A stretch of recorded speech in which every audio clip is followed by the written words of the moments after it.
요새 MZ세대들은요, 자기의 주관대로 살아요. 부모 말도 안 듣습니다. 내가 옳다고 생각하는 대로 살아요. 그러다 보니까 어떤 문제가 생기냐면 수천 년 동안 경험했던 노하우들을 받지를 못합니다. 그 노하우를 어디서 받냐면 네이버에서 받고 있습니다. 그러니까 안 되는 거예요. 그러니까 마귀가 아주 이용하기에 딱 알맞는 성격과 딱 알맞는 구조를 가지고 있습니다. 수천 년 동안 내려와진 그 삶의 노하우가 있잖아요. 그게 부모로부터 배우고 부모로부터 배우고 부모로부터 배워서 여기까지 온 거거든요. 그런데 그 노하우가 하루아침에 끊어져 버립니다. 그게 MZ세대입니다. 아마 그 전도 또 그렇게 끊어졌어요. 근데 끊어졌어도 나중에는 듣습니다. 근데 지금 MZ세대는 절대 듣지 않습니다. 뭐를 듣냐면 부모 말보다는 네이버를 더 신뢰합니다. 그러면 네이버는요, 인터넷은요, 틀린 말들도 너무나 많이 올라와 있어요. 그러니까 그걸 받아들이면 틀린 걸 받아들일 수밖에 없는 겁니다. 여러분, 제가 설교를 잘하거나 제가 똑똑하거나 제가 굉장히 정확하게 성경을 알기 때문에 인터넷을 보지 말라는 게 아닙니다. 인터넷 안에도 바르게 설교하는 목사님들이 굉장히 많지만 틀리게 설교하는 목사들이 너무나 많고 말도 안 되는 얘기들이 너무나 많기 때문에 보지 말라는 겁니다. 왜냐하면 하나님은 너무나 정확하셔서 여러분을 사랑하기 때문에 여러분의 담임 목사를 통해서 정확하게 여러분이 알 거를 알려주셔요. 목사가 한다고 생각하면 여러분 이제 망하는 겁니다. 목사의 설교는 성령께서 하게 하시는 겁니다. 그렇기 때문에 여러분에게 필요한 모든 것들을 성령께서 정확하게 알고 계시고 그 정확하게 여러분들에게 메시지를 주시는 겁니다.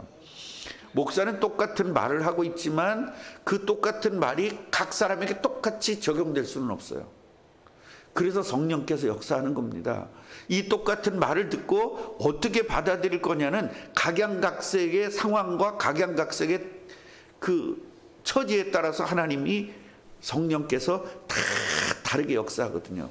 그걸 메시지라고 합니다. 목사는 지금 룻에 대해서 이야기하고 있지만 이 사람에게는 룻이 시어머니 말을 잘 들었습니다. 말을 들었을 때 어떤 사람은 부모의 말을 잘 들어야 되는구나 깨닫는 사람도 있고요. 어떤 사람은 부모보다 더 중요한 게 하나님이니까 하나님 말씀을 잘 들어야 되겠구나 이렇게 깨닫는 사람이 있습니다. 룻은 시어머니 말을 잘 들었거든요. 오늘 이 얘기잖아요. 그런데요, 시어머니 말씀에 순종했다는 말을 들으면서 나는 하나님 말씀에 순종해야지 이렇게 깨닫는 사람도 있는 겁니다. 왜냐하면 성령께서 그 사람에 따라서 다르기 때문에. 그래서 여러분들은 설교에 대한 권위를 인정해야 됩니다. 설교의 권위는 목사가 하는 설교의 권위를 인정하라는 것이 아니라 성령께서 목사를 통해서 나에게 주시는 말씀이라는 권위를 인정해야 돼요. 성령의 권위를 인정해야 되고 삼위일체 권위를 인정해야 되는 겁니다.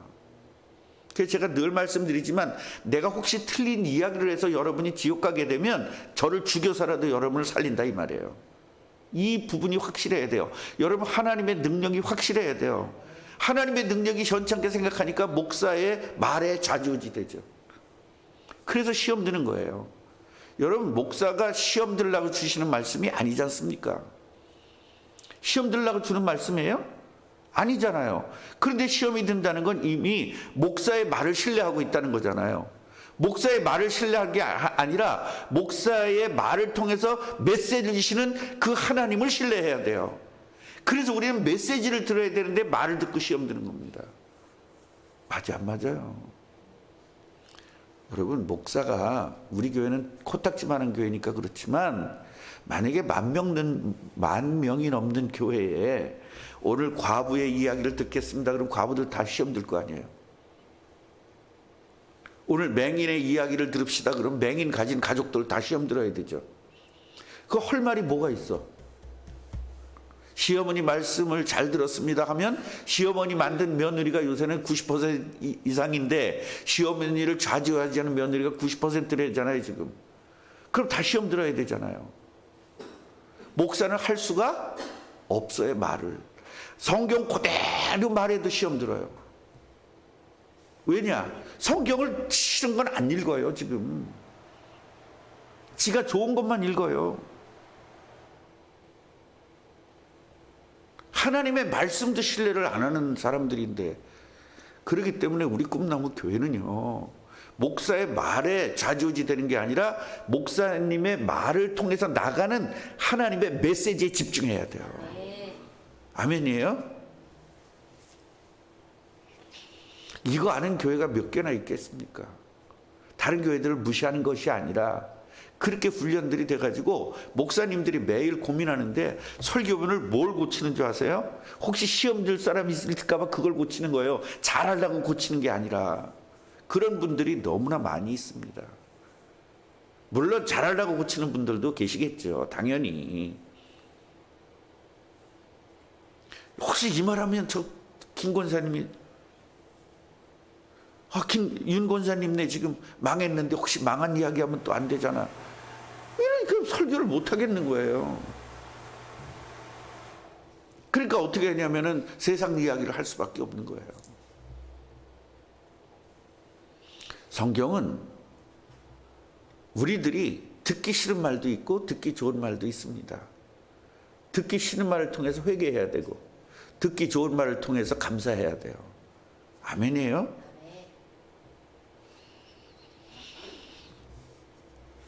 오늘 여기서 한 에바가 얼마냐 이런 이야기 새벽 기도 때 할 수 있는 이야기는 아니고, 그러니까 되게 많았다는 거야. 이삭 주시면서 요만치 줬지 무슨 이만치 죽겠어요. 그런데 이만치 주셨다는 거야. 왜?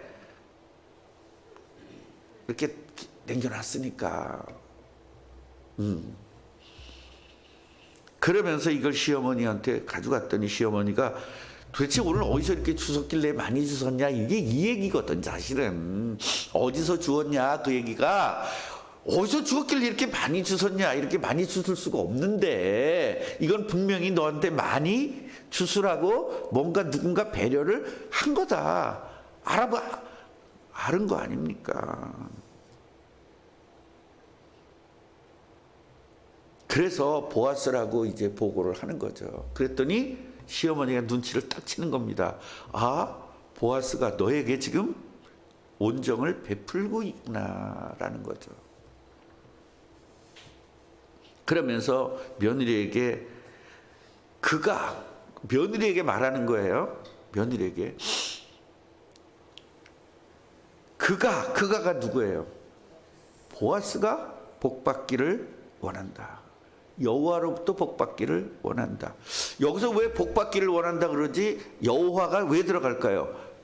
이게 분명히 우리가 분명해져야 되는 부분이에요. 복은 마귀도 줄 수 있어요. 근데 우리는 어디서 복 받아야 돼요? 여호와 하나님으로부터 복을 받아야 되는 겁니다. 아멘. 왜냐면 마귀 하나님도 있으니까. 하나님에게 복 받는 것이 아니라 누구에게 복 받아야 돼요? 여호와 하나님에게 복 받아야 돼요. 우리는 하나님 그렇게 부르면서 여호와를 하나님 외치지만, 하나님 우리에게 복 주세요 그러지만 그 앞에는 뭐가 있어야 돼? 여호와라는 게 우리는 항상 있어야 돼요.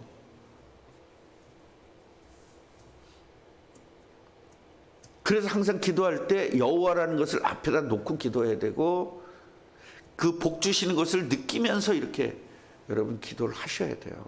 상상하면서. 그러니까 내가 기도하면 응답받을 걸 상상하면서 기도하는 거예요. 그냥 내 던져버리면 그 무슨 기도입니까 그게. 왜냐하면 기도한 대로 응답 준다 그랬으니까 응답 받을 거를. 저는요, 제가 우리 교회에 20억을 주십시오라고 기도할 때요, 그 20억이 오는 걸 상상해요. 어떤 분이 한 번에 확 오는 경우도 있고, 어떤 분은 갑자기 정장로가 말이죠, 한 10억짜리 프로젝트를 맡아가지고 3억을 남았어. 그런데 그 중에서 그냥 1억을 확 하는 그런 걸 상상하면서 저는 기도하거든요. 여러분 어떻게 기도해요? 내 던져버리고 말죠. 내가 뻔해. 박미라 권사님 나하고 친하니까 여기는 그렇게 상상하면서 할 것 같고, 김유석 권사님 나하고 안 친하니까 확 내 던져버릴 것 같고, 또 이거 갖고 시험 들어. 박미라고 나하고 비교했는데 글쎄 나를 갖다가 이젠 그 수준은 우린 지나야 되죠. 그 수준은 지나야 돼요. 그러면서 여호와께로 복받기를 원한다. 그가 살아있는 자와 죽은 자에게 은혜를 베풀었다. 그러니까 이 양반은 초상이 나도 거기에 뭔가 돈을 많이 도네이션 했고, 그 다음에 가난한 사람들에게 많이 도네이션을 하는 그런 사람인 것 같아요. 지금 여기서 이 얘기를 들어보니까. 그래서 죽은 자와 산 자와 죽은 자에게 은혜를 베풀기를 뭐했다? 그치지 아니했다. 이런 것들을 보면서 우리는 어떻게 해야 되겠어요? 나는요, 김 권사님 보면서 이분은요, 하나님을 위해서 그치지 않아. 이런 말을 들어야 될 거 아니에요.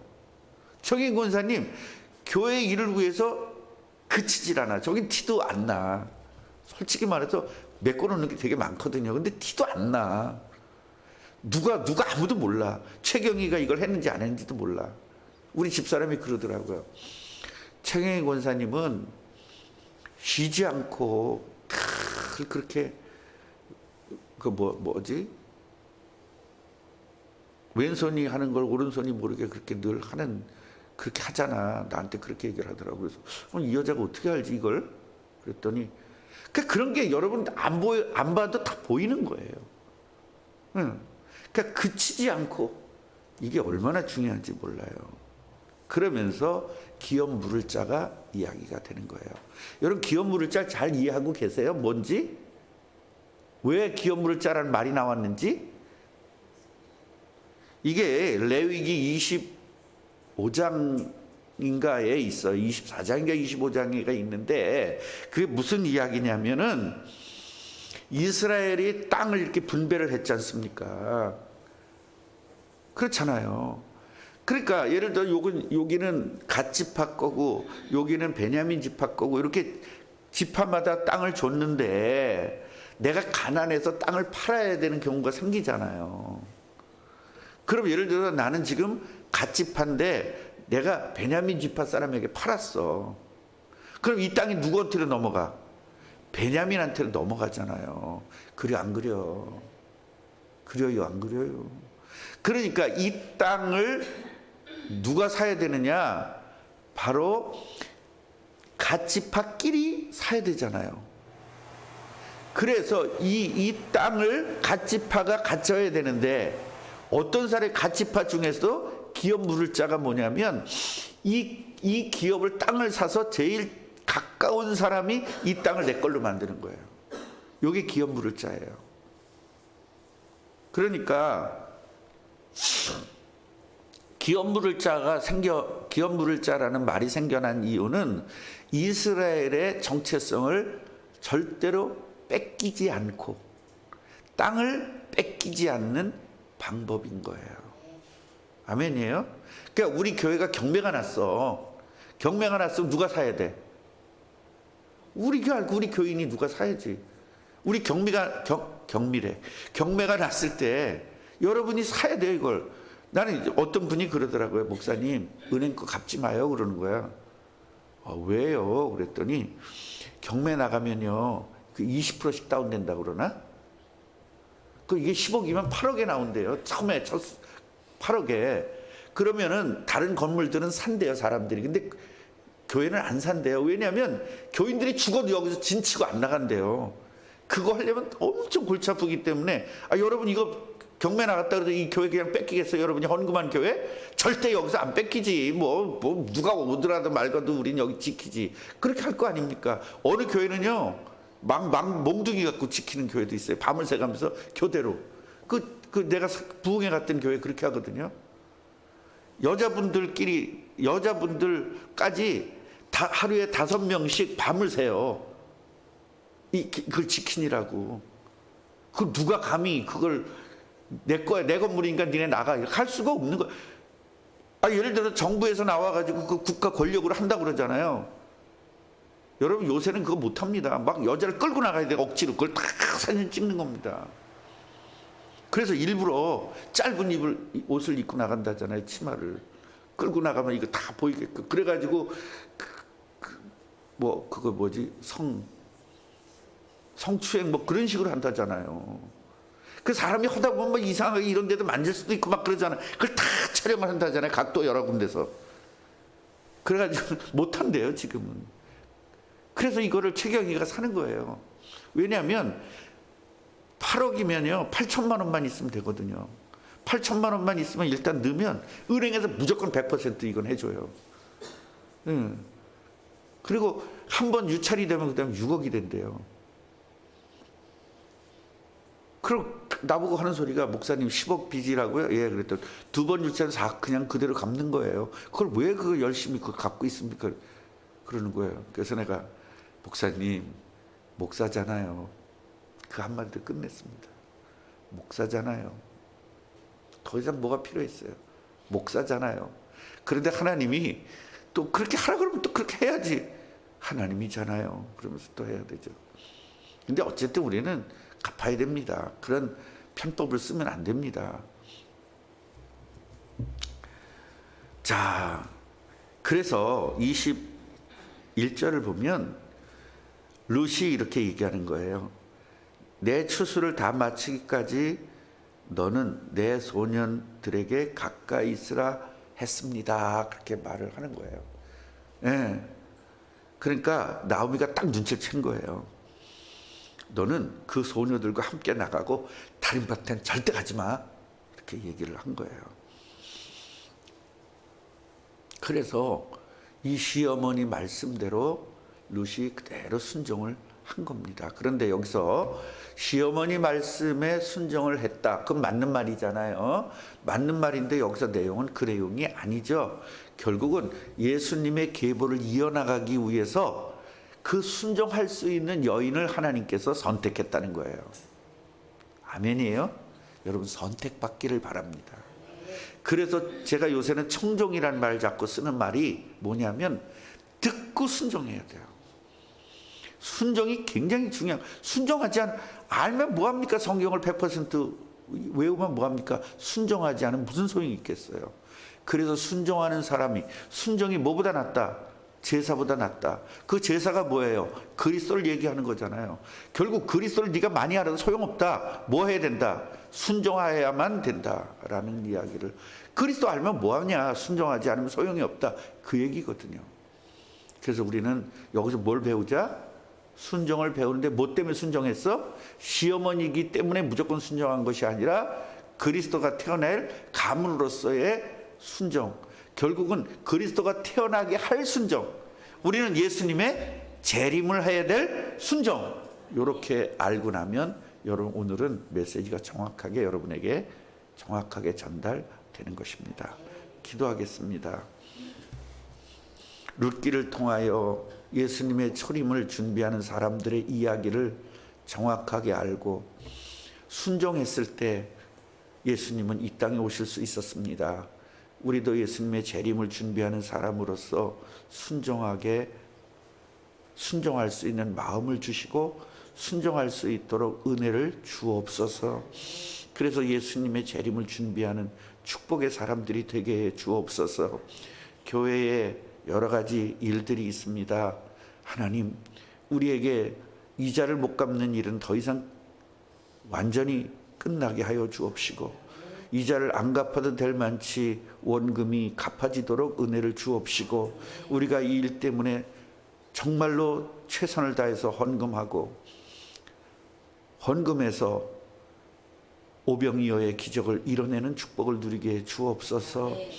전교인들이 100만 원씩만 헌금하고 그 오병이어가 되어서 거기에서 하나님이 수천 배로 축복하는 이런 역사가 일어나게 하옵소서. 예수님의 이름으로 기도합니다. 아멘.